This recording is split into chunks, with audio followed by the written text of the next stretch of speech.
Pour rentrer dans le menu principal, je vous rappelle que j'appuie sur la touche Entrée. Et dans le menu principal, je vais régler mes points de consigne. Pour cela, je vérifie que ma petite flèche, dont je vous rappelle que je peux la déplacer, soit en face du point de consigne. Je rentre à l'intérieur du point de consigne. On me propose bien sûr deux points de consigne, le pH ou le chlore. Commençons par le pH. Je rentre dans le point de consigne du pH. Valeur du point de consigne, écart de mesure, délai, mode de dosage, mode proportionnel, alarme du point haut, alarme du point bas. Nous allons voir tous ces différents paramètres. La première des choses, c'est le point de consigne. Le point de consigne, c'est le point de consigne que vous souhaitez à l'intérieur, au niveau de votre bassin. Bien sûr, ce point de consigne, ce n'est pas quelque chose qui se fait au pif.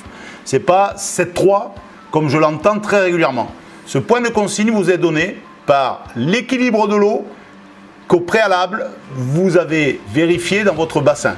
La teneur du TH, la teneur du calcaire, la teneur en particulier du TAC, la teneur de l'alcalimétrie, des bicarbonates, carbonates. Et par conséquent, tout ça vous donne, selon la balance de Taylor, un pH idéal. C'est lui qui apparaît ici. Imaginons qu'il soit de 7,2. Eh bien, je viens tout simplement régler mon point de consigne à 7,20 selon la balance de Taylor.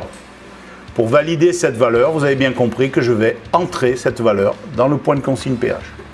Une fois que c'est fait, je descends dans mon écart de mesure. Et là, je donne à mon appareil un point haut et un point bas pour doser. Étant donné que nous allons doser du pH-, je vais donner un écart ici de 0,5. Prenez toujours pour habitude de mettre un écart proportionnel de 0,50 sur le pH et on le verra tout à l'heure de 1 ppm. Je mets donc mon écart de mesure pH de 0,50 et je valide ma valeur par entrée. Une fois que c'est fait, je vais dans le délai.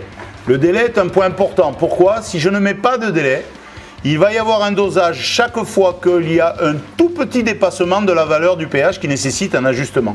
Pour éviter ça, on va créer un délai, on va dire 1 minute, au moins 30 secondes, d'accord, qui va tout simplement permettre de n'avoir un dosage que lorsque le point mesuré qui nécessite un dosage reste présent pendant au moins 1 minute. Donc il n'y aura dosage qu'au bout de 61 secondes.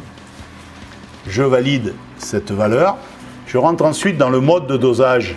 Et là, je vérifie bien que j'injecte du pH-. Il est possible, bien sûr, d'injecter du pH+. Je vérifie donc pH-. Je valide ma valeur en appuyant sur la touche Entrée. Je vais dans le mode proportionnel. Oui ou non? Bien sûr que oui. On profite de la performance de ce matériel pour travailler en mode proportionnel. Je sélectionne On-Off ici en appuyant sur la touche qui monte ou qui descend. Je mets donc le mode On. Je valide cette réponse On.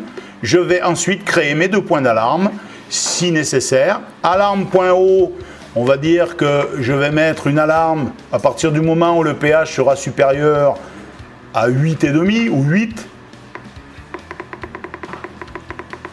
Voilà, je valide. Et enfin, une alarme point bas, je vais dire que je vais créer une alarme arbitraire lorsque mon pH descend en dessous de 6. Lorsqu'il y a une alarme, il y aura un clignotement sur la façade qui vous indiquera que vous avez atteint ces alarmes, soit avec une flèche qui clignote vers le haut pour le point haut, soit avec une flèche qui clignote pour afficher l'alarme point bas. En tout cas, je valide. Et lorsqu'il y aura une alarme, il faudra la désactiver en appuyant sur le bouton Entrée. Bien sûr, il est possible d'enlever ces alarmes en mettant des valeurs 0 et des valeurs 14, qui sont les valeurs limites de la lecture de la sonde pH.